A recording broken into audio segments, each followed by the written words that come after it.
Angel Martinez is fun.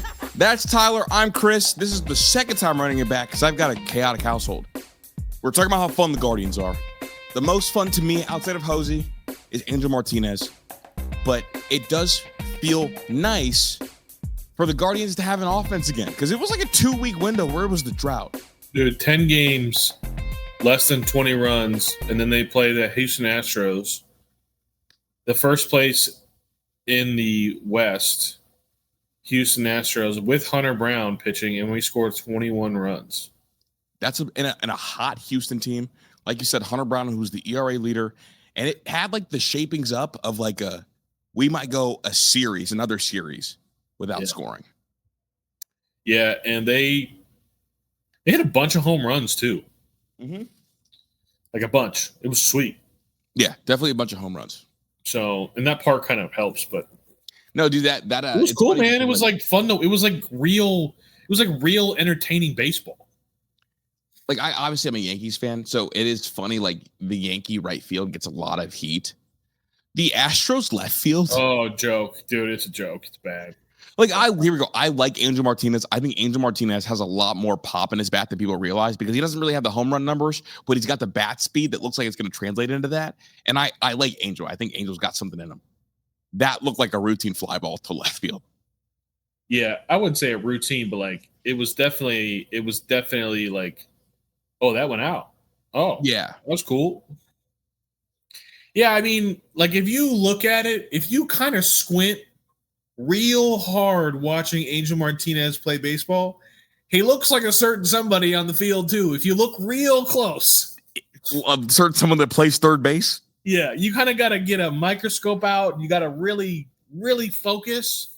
But there's some early signs. It's like there might be something here.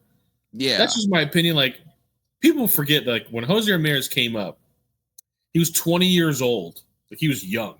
He looked like a little puppy.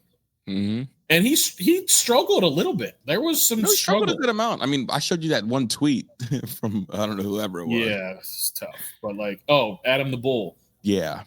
Shout out Cleveland media. And like he struggled and then like he put it together in 2016 and it's been like he's been the best player in franchise history ever since. But like if you just watch Angel play, like there is some flashes of like, man, this will work if they just let him play. The home run he had the other day felt really familiar. Mm-hmm. Like the one that was like low and in. He was on the right side. It was not a home run pitch at all, but he got the barrel out in front of it and lifted it. And I hate to even say it. It looks like Jose when you squint because it feels like we're putting a lot of pressure. But yeah. I'll say this. It just feels really familiar. Yeah, it's just like you look at it and like I think Angel Martinez is definitely a better athlete than Jose Ramirez is. Like if you just Jose Ramirez early was an exceptional athlete though. I mean, Angel's a little taller. Yeah, definitely. Definitely a better arm. Yeah, definitely stronger arm. I think he can play anywhere on the baseball field. Yeah, for sure. Offensively, like it has a little bit now. Like Angel still makes some really dumb decisions, and some of them decisions, like some of the things that he like does bad. It's like you should know better, even though you're a young player. Mm-hmm. You know, like in the 8th inning of a 2-run game, and you're the only runner on base, like you can't get picked off. Like your run does not matter. You can't get picked off. Don't do shit like that. So it's just like those kind of frustrations. But I would rather, it's like the question you always have of a kid, like, would you rather like pull the reins back or try to tell him to like go? And you'd always rather have to pull the reins back. And I think I'm really impressed with his bat to ball skills. Mm-hmm. And like, that's why I'm almost okay for now with some of like the chasing that he does. Now the chasing, obviously he wants to tighten up, but like a lot of people have like kind of criticized my take on him. And obviously like it's an outsider take and whatever, but I watch so much Guardians baseball. I'm okay with some of his underlying metrics because his bat to ball skills are good. Like what I don't like is guys who don't have good bat to ball skills and still chase a lot. Like if you don't have good bat to ball skills, at least know what you can and can't hit. With him, he doesn't really take walks and he swings a lot, but so did PCA, and so did Anthony Volpe. And it's like you'll take those guys in your lineup because the bat to ball skills are there, the speed is there, and them on the base pass, like they're a base hit away from potentially scoring at all times. And his power is going to increase for the next 5 years, every year straight. I think that this series was a huge series for him in particular. Yeah, he's definitely like, I'm looking at his StatCast page and like he doesn't swing. He chases right now at 41% clip, which is like, it's not good. It's bad. No, that's bad that he chases. He squares up a decent amount of baseballs.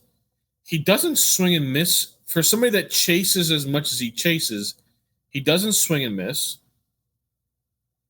And also, he generates power without getting the sweet spot, and I think that is an important stat. Yeah, so I think like he's going to continue to get better, and it's not bad right now. I mean, it's not an unplayable at bat right now. In fact, no. it's a fine at bat. It's a competitive at bat because forcing guys will try to nibble against him. And if they don't, I mean, shoot, that pitch that Hader threw up and in like that, I've seen that get a lot of good hitters out. I mean, he's hit 240. His on-base percentage is 264, so you'd like him to take some more walks. Yeah, he just doesn't take walks. He doesn't take walks. He's got 7 homers. Which is more than Nolan Jones, by the way. Yeah, more than Nolan Jones. Like, this guy is going to get better. He's 5'11". He's 200 pounds. You know, I think it's definitely worth continuing to play. I think I want to keep him. I definitely want to keep him around. I don't want to trade him. I want to see what it looks like because, again, I think he could play shortstop. I don't see why. I mean, he's got one of the strongest arms in baseball, and he plays second base. Like, he can play shortstop. Yeah, he plays. Which means he can play. He can play all 3 in the outfield, and then he can play third, short, and second base. Like, that's something that's like such high value.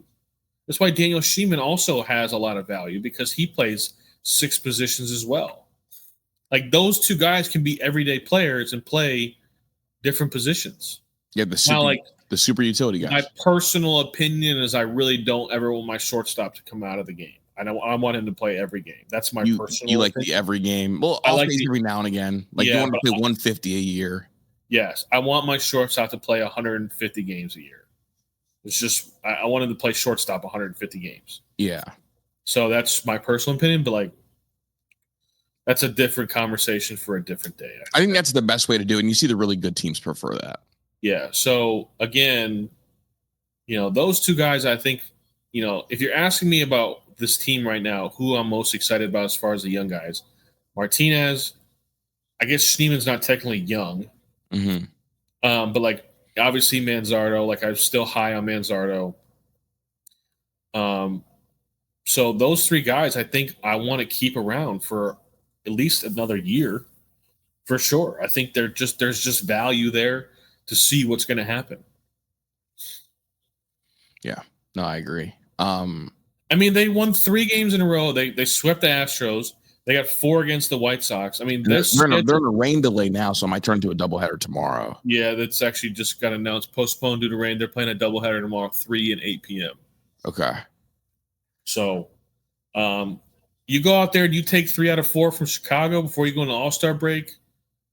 You know, God forbid you sweep them. You win 7 games in a row. It's like, okay, everybody be back on it. And that's when you think you're out. You're right back in, big dog. Yeah, I mean, they have the easiest schedule remaining in the AL. Yeah, second easiest in all of baseball. Second easiest in all of baseball. Like, I don't think we're going to see them as sellers. Okay? It's funny because they could get better by selling on accident. Yeah, they could. They absolutely could.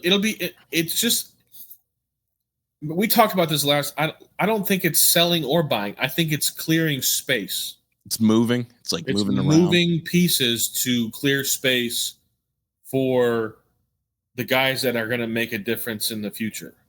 Yeah. And like, it's an upgrade. Like Chase DeLauder, I don't care. I haven't seen him play Major League Baseball yet. Nobody has. Like that's an upgrade over Jonathan Rodriguez. It just is. Dude, It's I hate honestly watching probably Jonathan Rodriguez hit. it's honestly probably an upgrade over Lane Thomas as well. Like Nolan Jones in center, Quan in left, and DeLauder right is an upgrade over what we currently have. It is. I don't And care. play him every day. And I know that we're just beating a dead horse with that one because obviously they're going to platoon, but like just play those three every day. But like you can't. There's just unacceptable that if you're gonna platoon, your right-handed hitters in the outfield cannot be a 167, 170 Lane Thomas batting average and a 160, 170 Jonathan Rodriguez batting average. Yeah. It's not acceptable. It's period, end of story. So if you want a right-handed hitter in the outfield, you better go trade for one because this not going to work, man. Like they're not as frustrating as they are. It's just like they don't have the pieces to their roster isn't constructed for the way that they want to operate. You need a lot of good contact hitters too with that kind of idea. Yeah. So it's just like, so with that being said, I don't think they're going to trade Steve Kwan. I was on Twitter today talking about how I don't think that he's untouchable. And I said why. I said Stephen Kwan is not going to take a discount. Stephen Kwan wants $20 to $25 million a year. I'm not, and like, I understand that the Guardians and the Dolans have the money to go over $100 million, but they don't. They don't do it. Yeah, they don't. won't. They're not. They're not going to spend that kind of money. So I'm going to live in the reality that they don't. And so, or sorry, that they would you want to spend that for the way this roster is currently constructed? Would you want that for Stephen Kwan? That's what I'm trying to say. Like, I'm not paying a fifth of my team's payroll to one player who can't hit the ball over the fence. I just can't do it, man. It's just not. I'm not going to do that. I mean, $20 million. He would be making more money than Jose Ramirez. Yeah, you really can't have that. Can't have it. It's not like if it was like. It's as if imagine if, Nolan Jones was, hitting like a 6'5", 225-pound specimen should hit. He hit so many hard balls into the ground. It's disgusting. Yeah. But like if somebody in this team had already hit 20 homers, like if Stephen Kwan hit 20 homers right now, I would say pay him. Like absolutely pay him. Not even close. Let's pay him. But he doesn't do that. I can't have my highest paid player need other people to drive him in to score. And he does the thing every year where he'll hit a couple like tanks in spring training and then like hit a blast at like the first week of the season. And it makes you think, oh, like this is the year that he's trying to turn on baseballs and generate power, right? Didn't he do that earlier this year? He had a little window where he had a couple, but like it's only one pitch. It's just a fastball that's like on the inner third of the plate that's kind of up in the zone. It's not like he's hitting balls out from all quadrants of the strike zone. It's like I think that's what intrigues me about Angel Martinez. Like Angel Martinez is getting extra base hits. Yeah, so it's just to me like, and the other thing too is like I don't think he wants to be here, and so people are upset about because I saw all the replies and like people are upset about why don't they just pay him? Why don't they just pay him? Like, or I'm tired of seeing our best players get traded away. But like, if I can't sign him, why would I just let him walk away for nothing? Yeah, you cannot let him. You can't let it be an expiring deal and just it's like you got to get the value because then if you get rid of him, if you trade him, you get something for him, right? And so, let's say they were to trade him. What do you think his value is? What are the parts that he's worth? I think Stephen Kwan's value is probably a really, really high leverage, good relief pitcher and a prospect. Or I think you can get likely a young bat with some holes. or a fourth or fifth starter? I thought it'd be a little bit more than that, to be honest with you. A little bit more, not a whole lot more. I thought I could get better. Like, I think I could get a major league hitter for Stephen Kwan. Okay, so like, but then like, what's a right-handed hitter? What's the swap though? Then I don't know. Like, is someone going to want to give up their major league hitter for your major league hitter? It's a good point. Like, you have to give it probably to it's probably you're probably right about, if you're going to trade a major league, if somebody's going to trade for Stephen Kwan, and I want a major leaguer in return, it's probably going to have to be a pitcher. Yeah, unless you just want like a drastic flip in philosophy. Like, if there's a team out there that has a guy who strikes out a lot but has a lot of power that they're frustrated with, then okay, I'll trade you for this guy who doesn't strike out a lot but doesn't hit for power. Yeah, I mean, it's just one of these things where I don't know what his value truly is, but I think Cleveland fans need to get accustomed to the idea that he's not untouchable. No, he's not. Nothing about what Stephen Kwan does is untouchable, other than he's just been in Cleveland and given some moments and become a fan favorite. Like, he's been the Robin to Jose for long enough that people think, okay, like, he's untouchable when he really shouldn't be. I mean, Jose Ramirez is the only untouchable player in actually, he's probably the only untouchable Cleveland athlete. As far as I'm concerned, we'll go state of Ohio. Him and Jeremiah Smith. Well, yeah, yes, and Caleb Downs. Yeah, but like, they're just. It's not like Stephen Kwan is Bryce Harper or Aaron Judge. Like, he's just not. He's a really good pro for what he does, but what he does isn't worth $20 million on the Guardians. I'm not saying that he's not worth $20 million. He's just not worth $20 million here. And that's reasonable.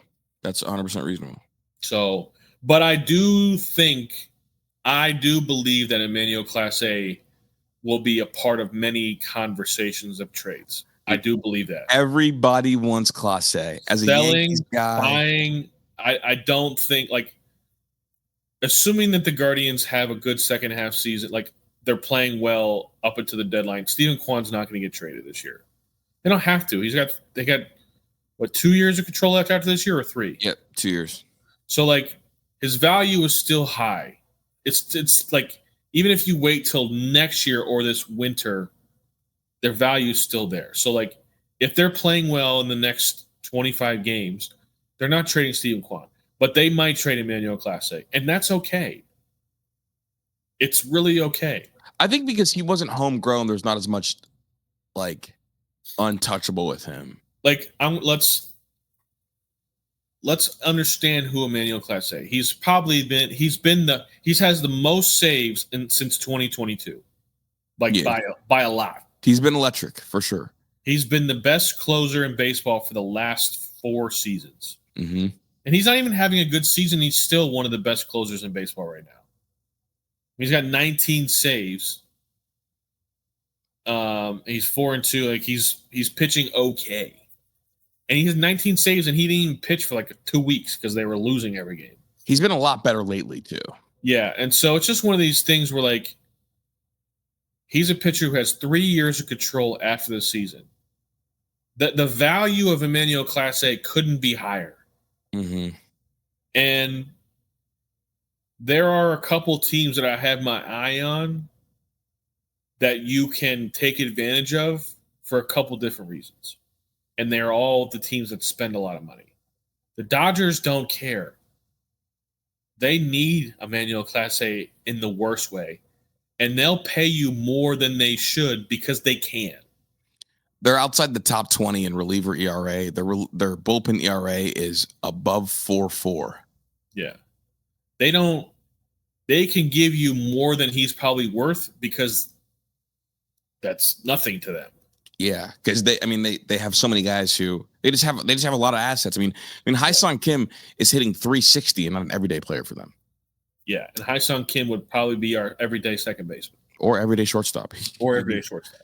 Yeah. So it's just like, to me, that, and then potentially the Phillies. Yep, they're super interested in a Class A. And then also the Mets. And all three of those teams spend a lot of money, and they have good players to depart with. I personally believe that I need a fringe all-star hitter for Emmanuel Clase. Dude, doesn't have to be an all-star, but I need him to be like a competitive. He needs to be come in and be one of the best hitters on my team. Dude, not that that's saying a lot. You don't have to be that good of a hitter to be the best. I keep suggesting Andy Paez, and everyone makes it seem like they need more than Andy Paez. I think I looked it up, and like, he's really good, and he would solve a lot of problems. Yeah, right-handed, 6'1", 220, power, everyday center fielder, OPS over 800, 24 years old, 5 years of control. But here's the thing: is I think I can take advantage of the Dodgers wanting to plethora of assets and their desperation for a top flight reliever, that I can get a high A pitcher. Okay. That I think I can get some sort of sweetener to sweeten the deal. Like Andy Paez, he's going to be an all-star. Is he? I would take Andy Paez. I'll run away and hide. Like, come here. Because the thing about it too is I think if Lane Thomas is off the IL, he's probably getting moved, and Carlos Santana may be on the chopping block as well. Mm-hmm. And if you were to trade Class A for, Andy Paez, then you're like, okay, I need relief pitching. Yeah. I need some more depth out there. And so I think that's where Santana and Lane Thomas come into play. So there are things to be done here. But I think first things first is like, they need to get Chase DeLauder up and playing. Like, what are we waiting for? And he needs to play, man. He's tanking everything too, bro. He's been unbelievable, hasn't he? I bet you this rain delay, they would have. If they were going to bring him up today, they're not going to bring him up tomorrow. I mean, so they get an extra roster spot for the doubleheader. They're probably going to bring him a pitcher. They're going to bring Tim Herron back. Yeah, that's what most teams do. Can we talk about that? Because that's kind of been, what the hell happened to Tim, dude? 6'6", 230. His stuff was like Josh Hader level, bro. He didn't throw as hard as Josh Hader, but his breaking ball was. I mean, it's just like. Well, I mean the arm slot and just like coming in like no one can hit him. Well, he's not throwing enough strikes, man. Like, that's really the crux of his problem, I believe. Yeah, I mean the ERA is up at 4. The WHIP is up over 1.5. And the strikeouts are now, he was averaging at least one strikeout an inning. He's no longer doing it. He's just under that. But I mean, he's been DFA'd. I mean, they sent, or not DFA'd, option to AAA. It feels like he's not an arm they trust at all. You want the answer? He has 28 strikeouts and 22 walks. Oh, brother. And 29 innings pitched. He's just not throwing enough strikes. Yeah, I'm saying his regression, I think, has got to be super frustrating because now you're forced to go to Jacob Junas's way more than you ever would have wanted to. He has the same amount of hits, same amount of walks as he has hits given up. He's just not throwing enough strikes. It's a simple answer. If Tim Herron wants to get back to being Tim Herron, he just needs to throw more strikes. Well, it's like that's a major issue because like that is what's kind of made the bullpen super thin. But this is also like this is the reality of bullpen pitchers. Is like it's volatile, man.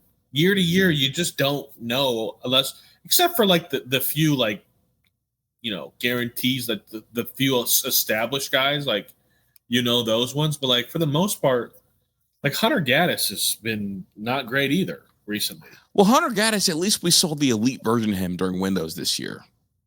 Yeah, and I think he's also just been pitching too much. He's tired. Like for Tim Herron, we have not seen elite Tim Herron all season. Yeah, I mean, so Hunter Gaddis, 38 innings pitched. He's given up 5 homers. He gave up 4 all of last year. He's got a 3.79 ERA. He's pitching 40 games already. Yeah. It's a lot. That's way, especially after the long season last year because you made a deep playoff run. He pitched in 78 games the year before. Plus playoffs, right? Plus playoffs, where he pitched a lot in the playoffs too. I think he threw every game in the playoffs. Almost. I mean, yeah, he's just got to, like, they just looked. Nobody needs this All-Star break more than the Guardians bullpen. Yeah. And my personal opinion is I think they need to send Will Wilson back and bring up another arm. They need to have 9 arms in the bullpen right now because every game is high leverage. Every single one of them. It was great that Slade gave you depth last game. That was so huge for them. I mean, he's the best pitcher on this team right now. Oh, yeah, dude. And he was feeling himself, dude. I went back and watched every K. He's got some some swagger to him. He feels like a college pitcher, doesn't he? A little bit. He's got some fire to him. He got some swagger. He's got all that. So, when he looked into the opposing dugout laughing as he was getting pulled out of the game, I was like, this is a psycho.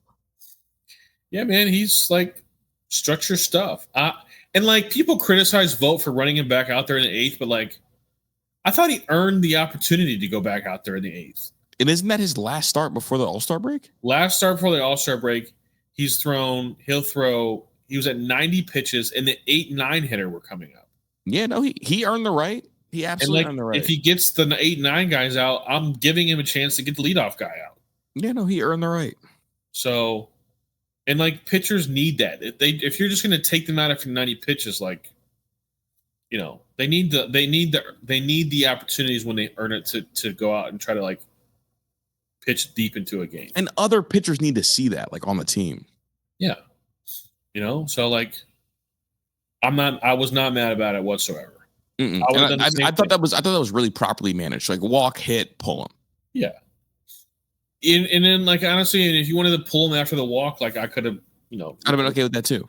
Mm-hmm. So either way, no, I'm pleasantly surprised. I think Gavin Williams I would like to see him put another good start together. He's put 2 in a row, which has been tough for him to do.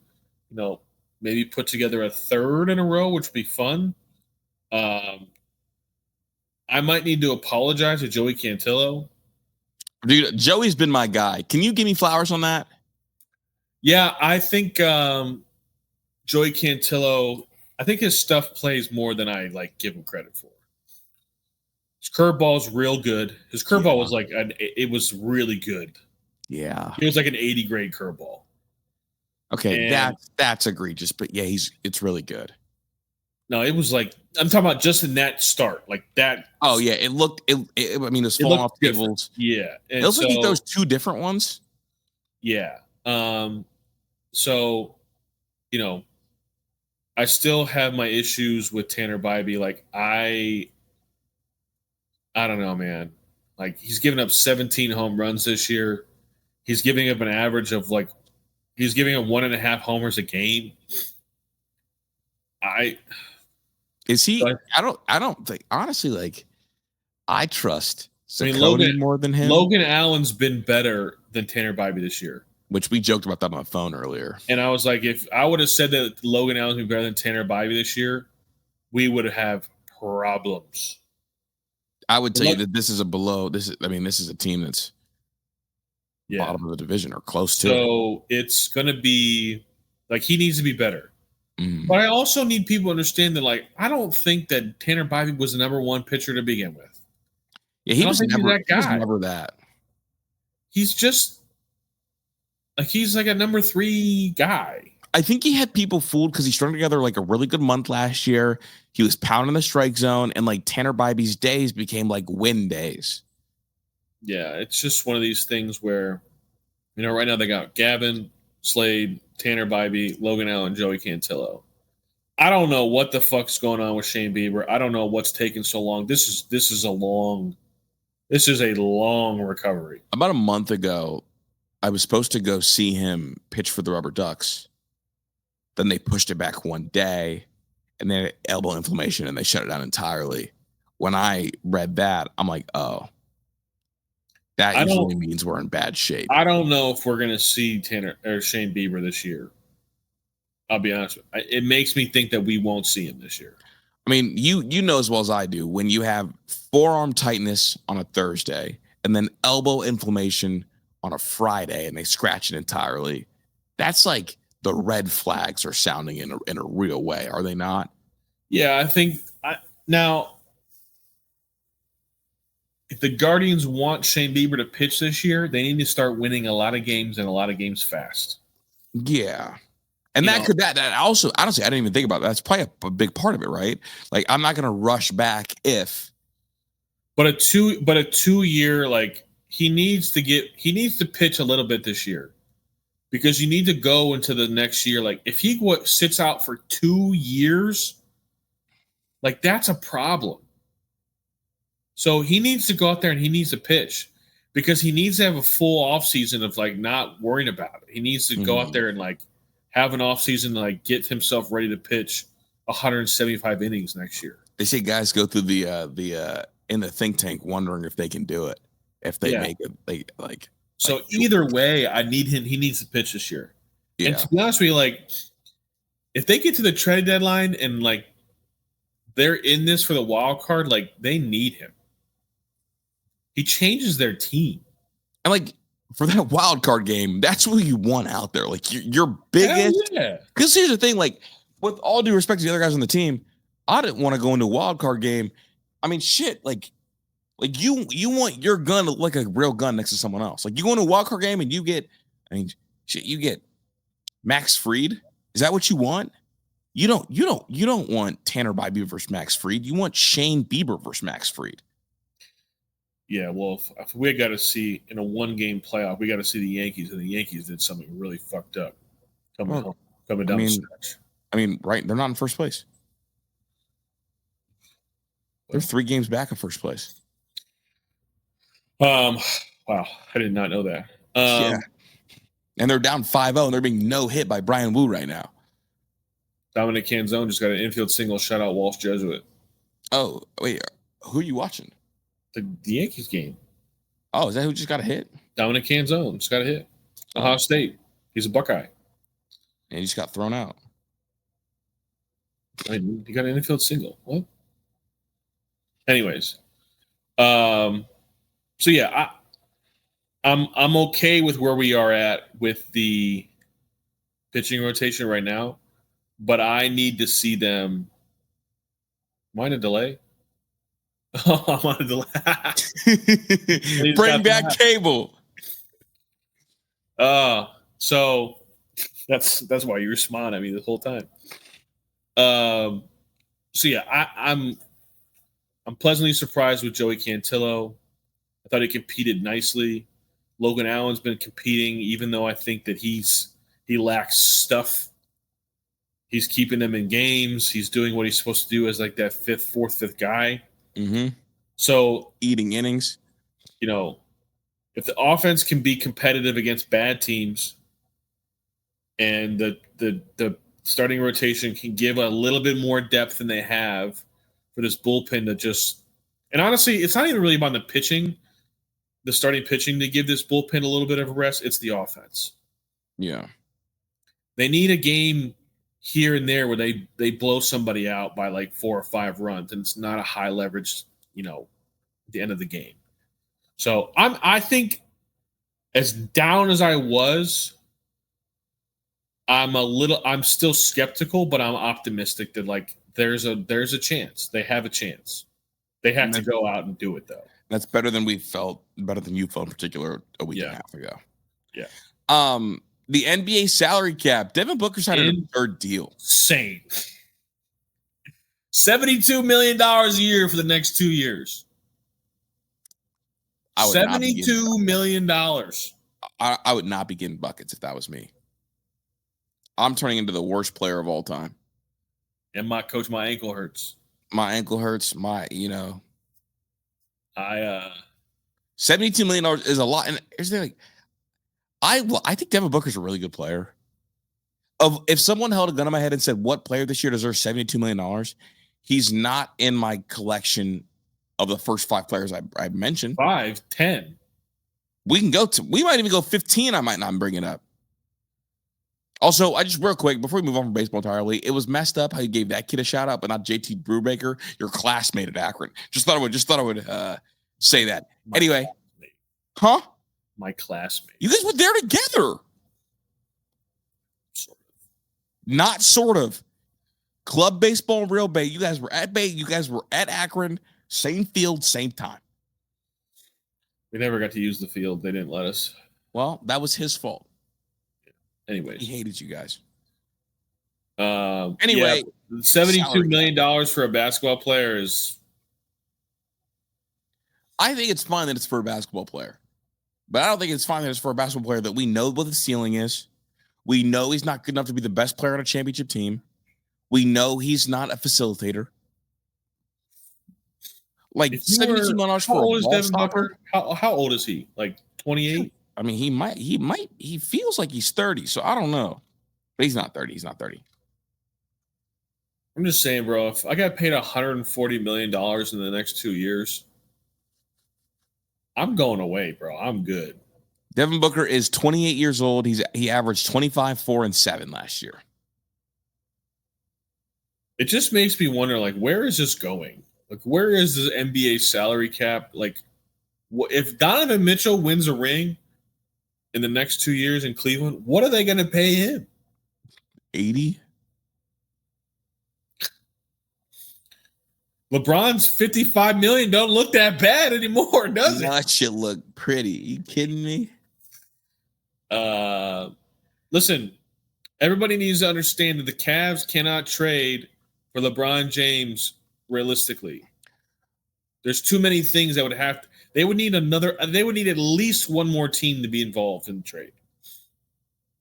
Yeah, bro, and like I thought I was right about this before, and then everyone was like ignoring like me reading and kind of researching what the second apron means, because this is the first time we're going to see like the second apron punishment, and people just like ignored it to the point where I was like, "Fuck it, I guess I'm wrong. I'll ignore it too." And then Windhorse came out and said, "No, he didn't say Chris is right, but he said Chris is right. You can't do all that. We can't trade Darius Garland and Jared Allen for LeBron James. It's Correct. Not allowed. Doesn't work." So it's like you need a bunch of different. I think you would need 4 teams involved. Mm-hmm. It's a lot. Like, but now we've seen what, the 9-team trade, or was it 7? I don't know. It's too much. But like the only way LeBron's coming to Cleveland is if the Lakers buy him out and he's a free agent. Yeah. And he comes here on the league minimum, which he would never do. I don't think so. I don't care if he just got bought out for $55 million. He's not coming to play anywhere for the league minimum. That man is trying to. There's a reason why billionaires are billionaires, because they don't leave any money on the table. No, every last cent. Come here. Yes. So, can we stop talking about that shit? He's not coming. Yeah, he's not coming for the league minimum. No. So, anyways. But I mean, I don't know. I mean, I wouldn't mind. I just don't. It doesn't make sense for the Lakers to buy him out either. So I'm curious to see kind of what happens. Yeah. Listen. Anybody that says they wouldn't want LeBron, they just don't like LeBron. Yeah, it's not about basketball at that point. No. Some of these feelings are hurt outside of basketball. There's no way you wouldn't take him. So, on a basketball court, to win a 7-game series, you want LeBron James on your team still. 100%. Even at 41 years, by the time the playoffs will be 41 years old, you'd still want him. The 30 minutes LeBron James will give you is better than any wing player that the Cavs have right now. Can you think what he would do for Evan Mobley's development? Oh, my God, dude. Like, that's the one that people keep entirely underselling. What he would mean for Evan Mobley.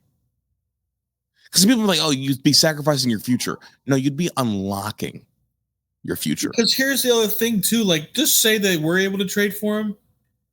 It's a 2-year window, and now, like, all that money comes off the books, and you have now all this money to play with. You just, like, make a new window. Mm-hmm. And with the way you can give out these fat-ass contracts, you could flip this thing around super quick. One good draft, a couple good players. Yeah, dude. It's like the time is now for the Cavs. So They need to make it happen. They need to do something. I still think they need to do something. 100%. I don't think you can go into next season with Jared Allen. My personal opinion is Jared Allen needs to be the one to go. Dude, you cannot win a playoff series with Jared Allen as your starting center. I think he stinks, man. And I've been nice to him on this microphone because he seems like a nice guy, but I think he is horrible. I don't think he's horrible. I think he's horrible. I think in the horrible. NBA, like, you're horrible because you only look good when Donovan Mitchell and Evan Mobley look good. You look like a front runner because when things get hard, you don't hustle and you don't block shots. You look like you're scared of physical basketball. And the only reason people think you're 7 foot is because of that dumbass afro. Leave the afros in the 80s. We don't care. Like, look, you like anime. Awesome. I like it too. It can't be your whole identity. Go dunk on somebody. I can't. I'm sorry, bro. He's just not good. Like, he's not good. And maybe he's good. And maybe I think he's not good because I think about bang for buck and it's not worth it. Yeah, he gets paid a lot of money. A lot. Like, he makes more in 1 year than Clint Capella's entire 3-year deal. And Clint Capella gives you the exact same thing, but a little bit better. Yeah. I can't really defend that. So I don't really know what else to say to that, to be honest. Sorry. I just keep closing my eyes and seeing the moment against the Pacers where when we were clawing back into the game and he had one of the most pathetic closeouts I've ever seen. Yeah. And it's not like he's tired. It was the second quarter, big dog. Put a fucking hand up. Freaking hand up. Sorry for cussing. If Jared Allen was willing to come off the bench, I would be fine with that. They did sign Larry Nance Jr. Yeah, I like Larry. Bring Larry home. Shout out Larry. He's a better third big than Dean Wade is. Yeah, that's real. And I'm excited about Lonzo Ball as well. That should be good. And honestly, he could help Jared Allen. He could. I'm not. Did we talk about? Have we talked about the Lonzo Ball trade? Yes, we did. Yeah, no, we did. We went into it. We went through it. He's going to be a better. I think he's going to fit better for what the Cavs need from the backup point guard than what Ty Jerome is going to give them. And I know people love Ty Jerome, and Cleveland has this weird, like, they get obsessed about like players and like random players because they made them feel good in a couple times, but like there's a reason why Ty Jerome has been in the NBA for 6 years. Yeah. Where you been, dog? And like, I understand that Kenny Atkinson may have done a lot of good things for Ty Jerome's career, but like, you don't win NBA championships with 6 man because of a 6 man. Mm-mm. Ty Jerome is not Manu Ginobili. He's not. Like, he's a very replaceable player. I think he's super replaceable, so I'm not really too worried about that. Ty Jerome was not going to be the reason why you win or lose an NBA Finals. And defensively, he was such a liability and became an issue down the stretch. Like, Lonzo Ball is a better defender. He's longer. He can shoot just as good. Like, they're the same player. And I think Lonzo Ball is definitely a better passer. Mm-hmm. He's a better defender. Maybe not quite the bucket getter that Ty Jerome is. Like, Ty Jerome, like, kind of was a bucket getter. Yeah. But I think that Kenny Atkinson might be perfect for Lonzo too, though, because he was able to unlock a lot for Ty. And, like, keep in mind, remember, the Cavs could go 82-0, and it doesn't mean a thing. They're going to be in the playoffs. Mm-hmm. It matters it's a 16-game sprint. I think the Ty Jerome thing bugs people because Sam Merrill got paid more than Ty Jerome got. Yeah, no, I get the aspect that's of like the big bummer. Why people like, why didn't we could have paid Ty Jerome instead of Sam Merrill? Like, maybe we could have, but like, I think Sam Merrill serves a different purpose on this team. He's better. And I think they absolutely overpaid Sam Merrill, by the way. I'm not like they overpaid for Sam Merrill. But like, they serve 2 different roles in this team. Like, Sam Merrill is gonna play defense and run around the 3-point line. Like, that's what he's out there to do. He's like the typical white dude. White dudes everywhere smile seeing Sam Merrill on the court. It means Yeah. they could do it too. So the Cavs are going to be fine.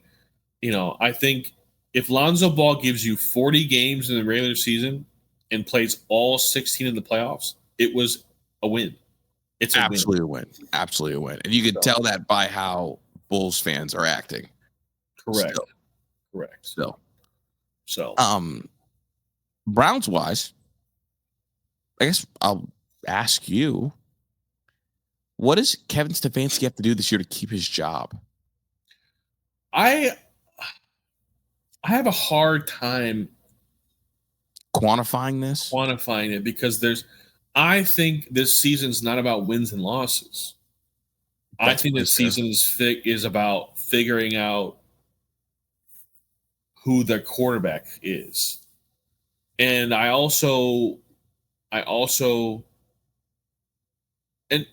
and maybe I'm the one that's downplaying this roster. Maybe this roster is better than I think it is. People like this roster a lot. I keep seeing like from the Madden ratings to like the PFF stuff and like defensive projections. Like a lot of people like the roster a lot better than I do. Yeah, I think this roster kind of stinks. To be quite honest, there's like a bad red flag in the middle of it, and the red flag is like the fact that a lot of your space is being eaten up by Deshaun Watson. So on the radio today, they said that the Browns need to win 7 games for Kevin Stefanski to keep his job. I think that's a little high. Yeah, I do wonder. Do you think Andrew Berry and Kevin Stefanski are a package deal? Or do you think I don't want to steal your take. I didn't think so until you said it before the show, like in our little pre-show meeting. I just wonder. I think they are a package deal because I wonder with the fact, I think the 2026 draft is the most important draft since 1999. Okay, because you're going to have 2 top 10 picks, presumably. They're going to have, I think Jacksonville's going to stink, and I think the Browns are going to stink. So they're going to have 2 top 10 picks in this draft. If you fire Kevin Stefanski, I think you also fire Andrew Berry. Then you become the most attractive general manager position job in sport. I'm giving you 2 top 10 picks. And a coach of your choice. The freedom to go pick the quarterback if you want the quarterback. Yeah. And you're going to have a couple years of grace because we're waiting for Deshaun Watson to come off the books. Yeah, to have their first pick of you can make this roster up. You can almost remake the roster. Mm-hmm. Because Deshaun's going to be off the books after the 2026 season, right? Correct. He has this year and then next year where he makes entirely too much money. But so you have you're basically giving them the GM, and maybe it's more Andrew Berry because let's be honest here about I think Kevin Stefanski is a good coach. No, he's definitely a good coach. If Kevin Stefanski gets fired, he's going to be unemployed for 10 minutes. Yeah, I don't know if he'll be a head coach, but he'll be an OC somewhere super quick. At the worst, he's an OC. Giancarlo Stanton. Wow. Bro, he crushed that shit. That's why I think if you made me pick, I think Andrew Berry's on the hot seat more than Kevin Stefanski, but I think they're a package deal. Well, it's like the new GM you think would get made. Well, no, it would still Stefanski. Because might here's the get thing: is year. Kevin Stefanski's a coach of the 2-time coach of the year. It depends who's out there. Mm-hmm. If you can't make the legitimate upgrade, where does Kevin Stefanski rank in your considering his body of work? I think he got I think he got undercut last year. Yeah. Not that he was great, but I think he got undercut by management last year. Is he I think he's in that 8 to 12 range. Probably 8 to 12, I'd say. Maybe a little higher, but you'd probably be stretching it, but how many coaches are better? Like, how many coaches that you can get are better? And there's something to be said, because I believe in upgrading and trying to upgrade as much as possible. But you don't want to run the risk of hiring a horrendous coach with these picks, right? Like, what happens? Like, let's just play this game for fun. Let's say the Steelers stink. They finally fire Mike Tomlin. I think you fire Kevin Stefanski immediately and hire Mike Tomlin. I'd agree with that. There's nothing more the Browns fans want. Like, as much as Browns fans talk shit about Steelers fans, they want to be the Steelers so fucking bad. So bad, dude. They would take, because Tomlin wins with shit. I think that's nothing. Valuable. I think that's like a nice security blanket to have. And it's just like the Browns would kill. Honestly, the Browns fans would love to be the Marvin Lewis Bengals. I wouldn't go that far. Yes, they would. They didn't make the playoffs that often, though. Yes, they did. They made the playoffs like 6 years in a row and lost in the first round every year. I guess I didn't realize that. Dude, they made the playoffs a lot. They never won a playoff game, but they were always there.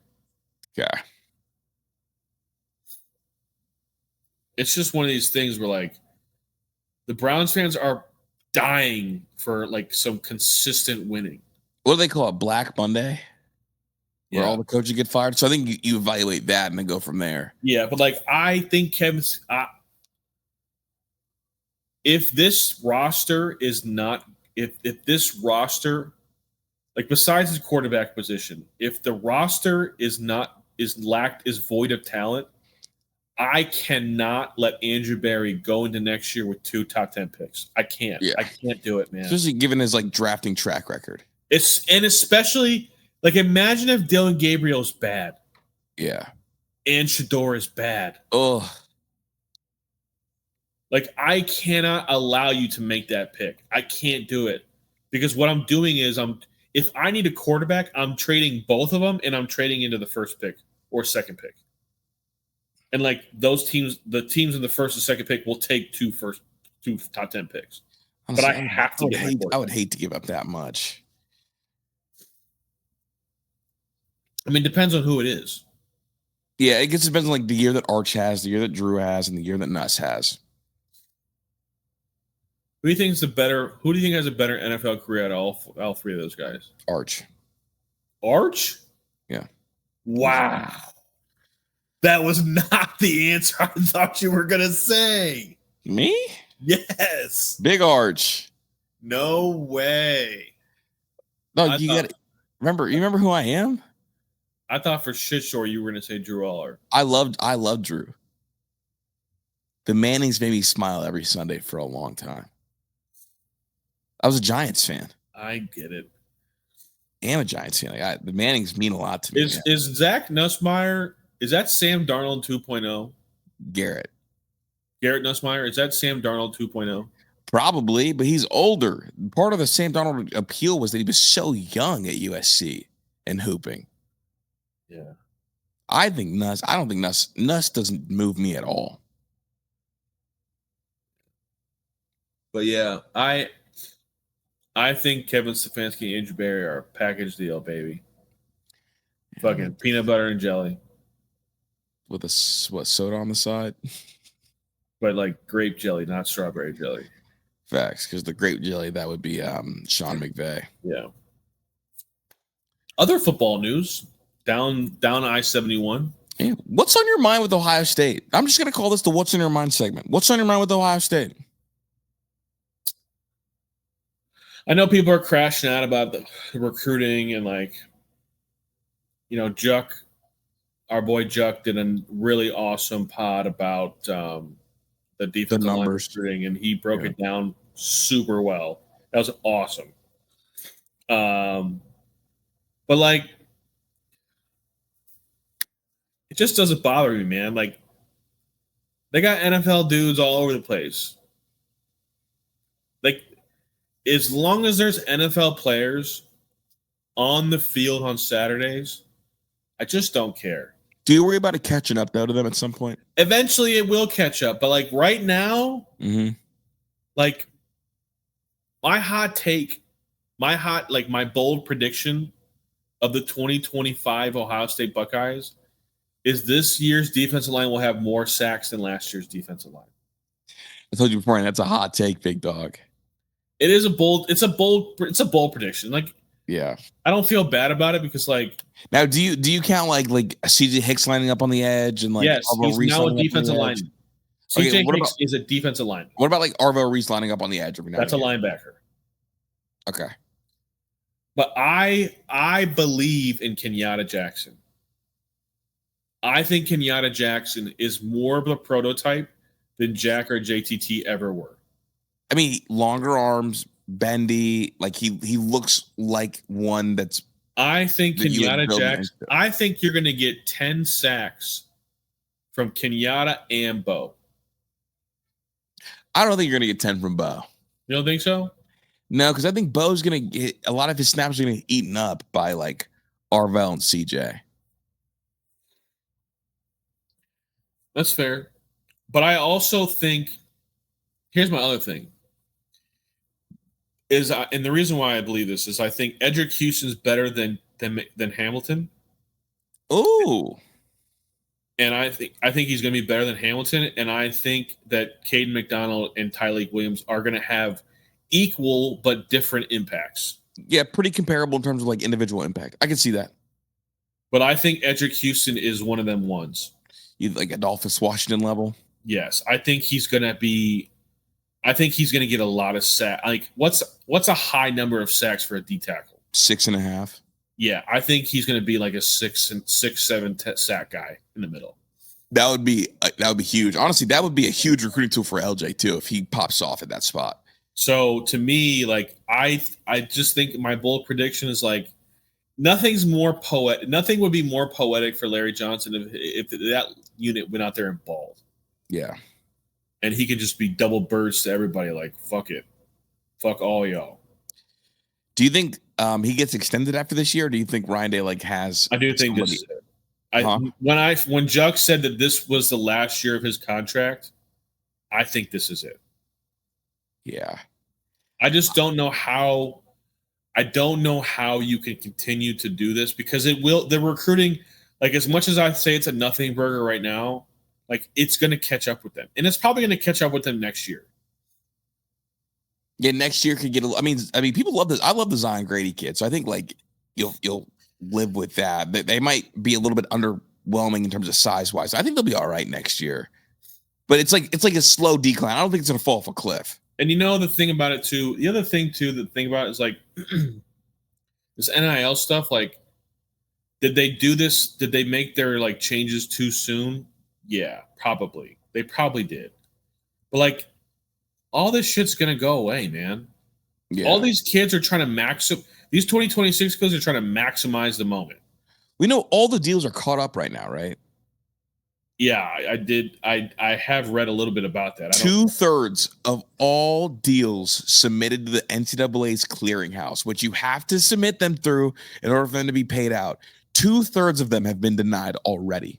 So these are current college football players. Yeah. Oh boy. Yeah, 2/3 of deals denied right now.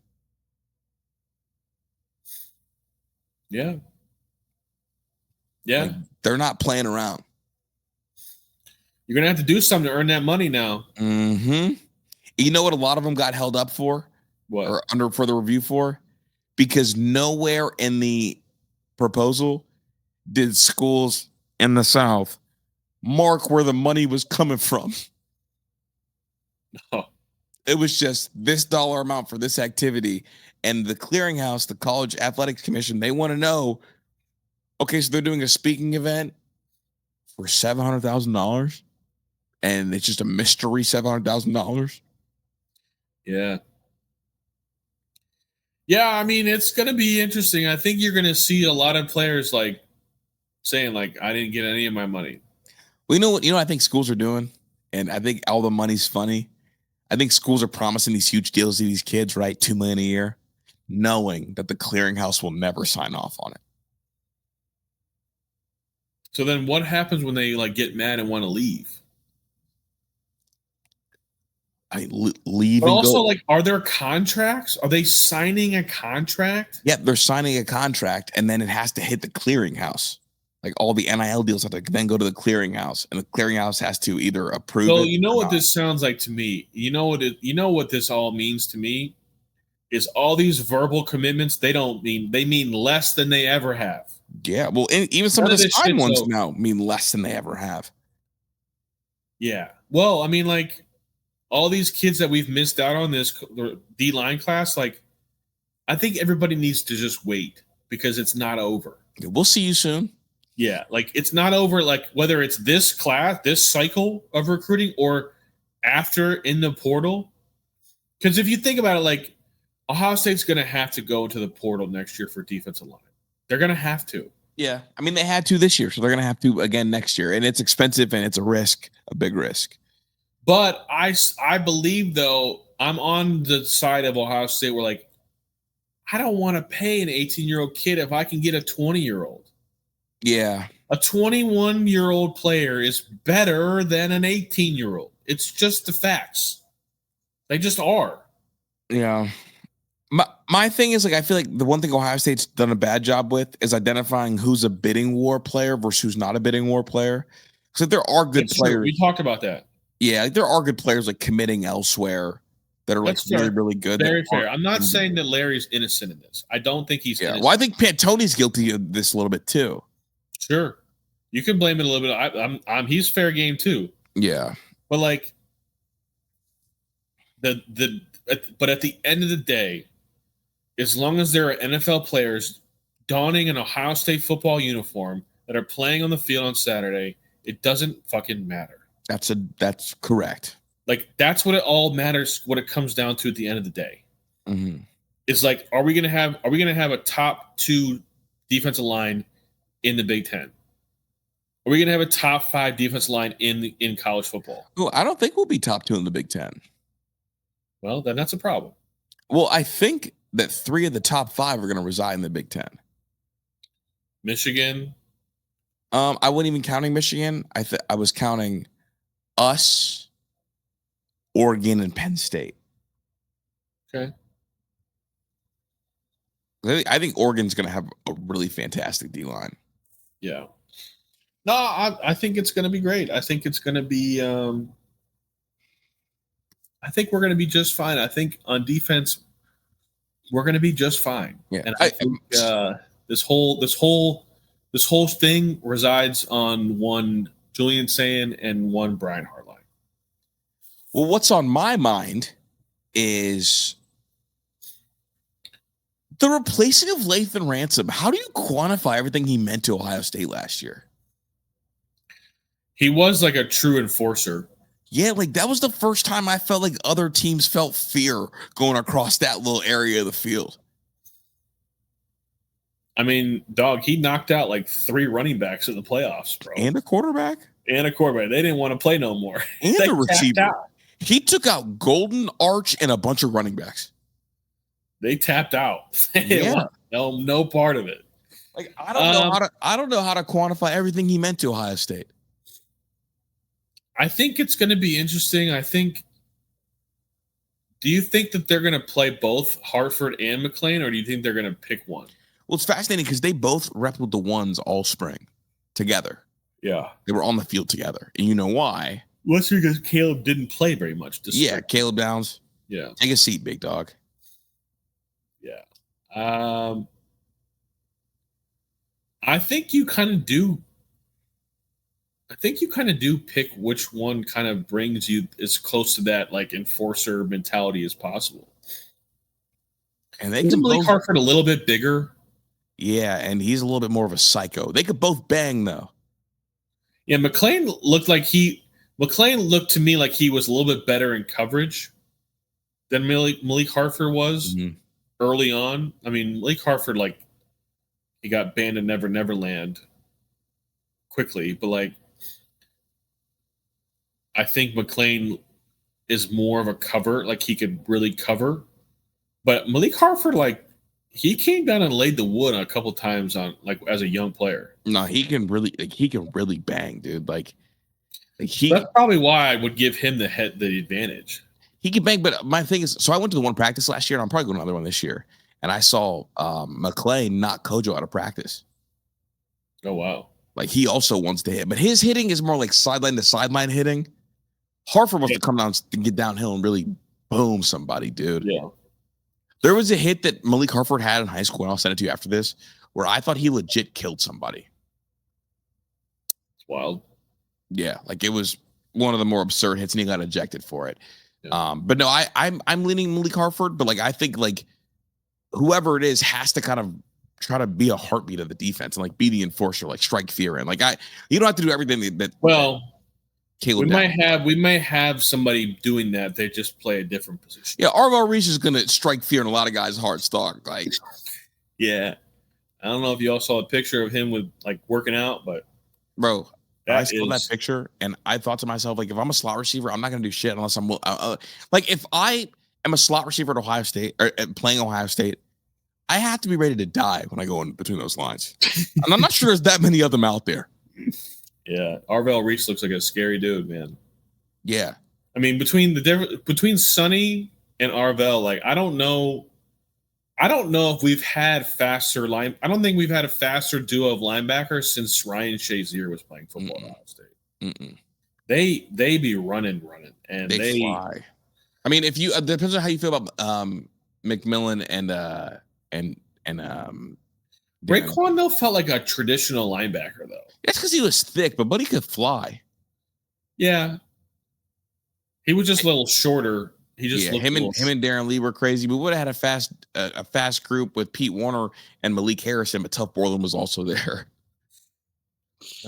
Brought the overall team. I don't want to disrespect Tough Borland tonight. I do. I can't stand Tough Borland. Tough Borland set back white athletes 5 years minimally. Tough Borland was so bad that my uncles hated Pete Warner.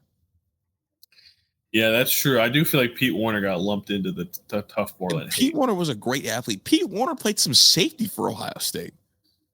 See, Pete Warner's putting together a nice NFL career. Yeah, dude.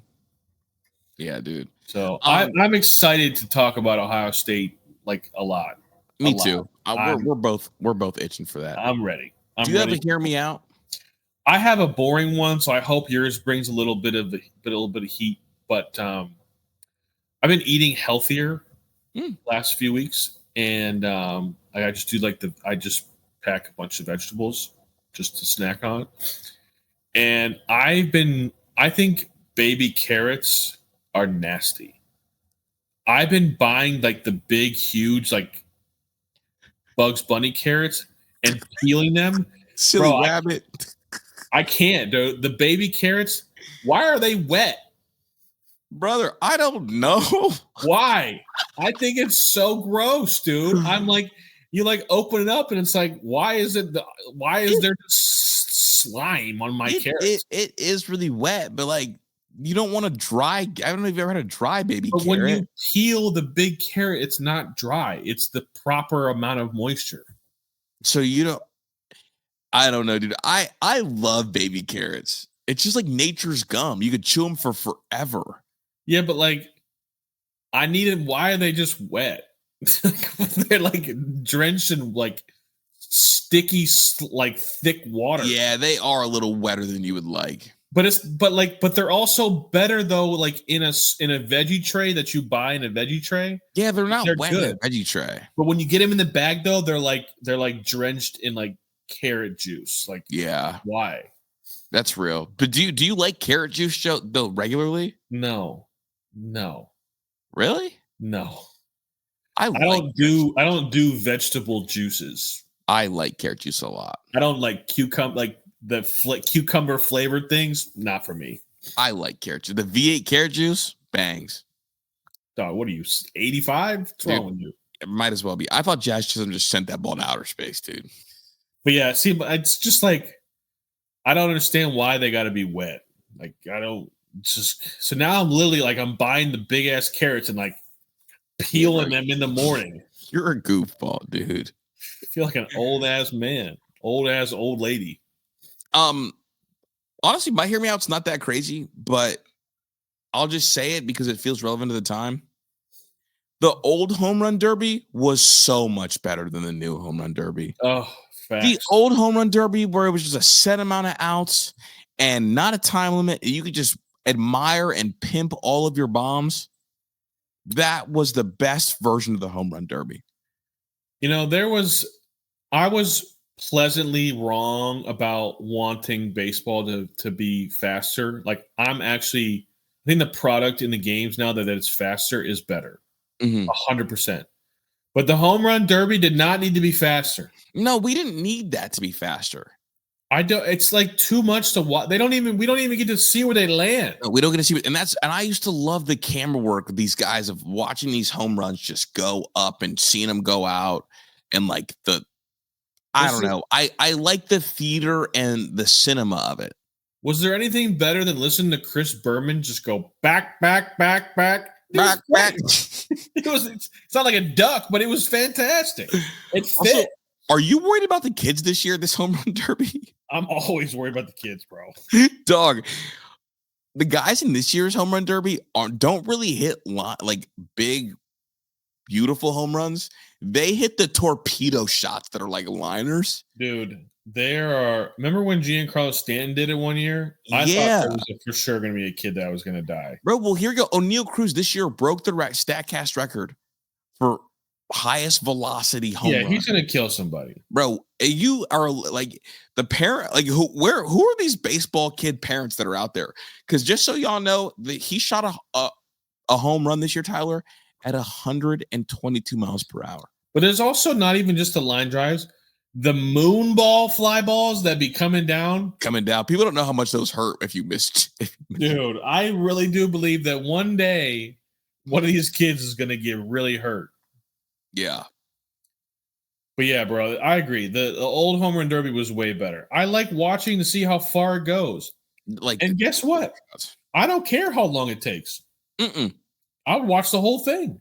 I also think I like seeing the long, I care about the longest home runs more than I care about the winner. Yeah.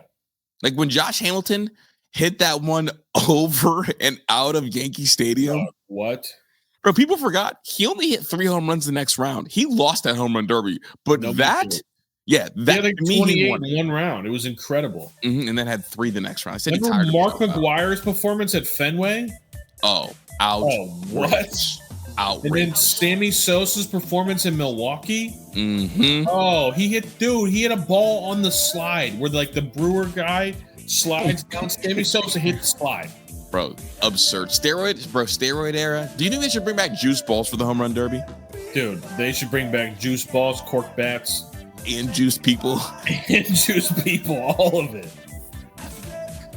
And like, if you think about it, bro, if you really are worried about how long it takes, just bring less hitters. Yeah, bro. Like, just bring me my 4. Just bring me 4. Just 4. And like, honestly, I need you to pick your 4 home run. If you like, knowing they wouldn't get hurt, nothing would happen to them. I need your 4 home run hitters right now that you're picking. That I'm picking right now? Yeah. Like for the best possible home run derby? For the best possible home run derby.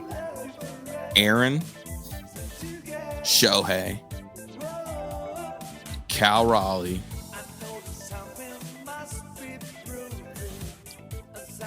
I think I want to go Acuna too.